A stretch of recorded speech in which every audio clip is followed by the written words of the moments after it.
यह कहानी एक छोटे से गांव की है जहां एक पुरानी हवेली थी। कहा जाता था कि वह हवेली शापित है और वहां पर एक आत्मा रहती है। उस आत्मा का नाम था विराज। कहानी के अनुसार कई साल पहले विराज उसी हवेली का मालिक था। वह बहुत ही अमीर और ताकतवर था, लेकिन उसकी आदतें बुरी थीं। वह लोगों से बुरा बर्ताव करता और उनकी संपत्तियां हड़प लेता।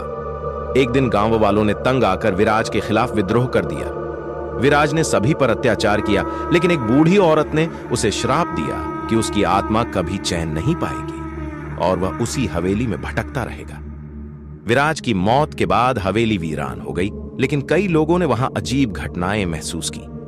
रात में हवेली से चीखने की आवाजें आती और हवेली के अंदर किसी के चलने की आहट सुनाई देती। गांव वाले डर के मारे हवेली के पास भी नहीं जाते थे। फिर एक दिन शहर से एक परिवार उस हवेली में रहने आया। वे इन कहानियों पर विश्वास नहीं करते थे और हवेली को खरीद लिया। शुरुआत में सब कुछ सामान्य था, लेकिन धीरे धीरे अजीब घटनाएं होने लगीं।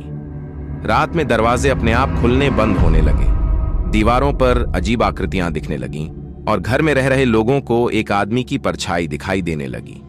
घर के सबसे छोटे बेटे राहुल ने एक रात सपना देखा जिसमें एक आदमी उसे बुला रहा था। वह उसे हवेली के तहखाने में जाने को कह रहा था। राहुल ने इस सपने को नजरअंदाज किया, लेकिन लगातार वही सपना देखने के बाद उसने तहखाने में जाने का फैसला किया। तहखाने में पहुंचकर राहुल को एक पुरानी किताब मिली जिसमें लिखा था कि हवेली में विराज की आत्मा कैद है।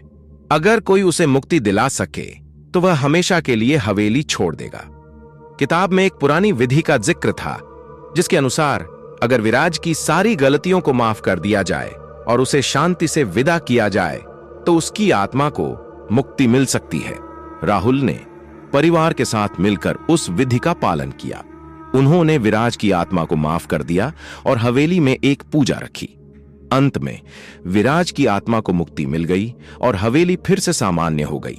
गांव के लोग इस घटना के बाद हवेली के पास जाने से नहीं डरते थे और वह हवेली धीरे धीरे एक खुशहाल घर में बदल गई।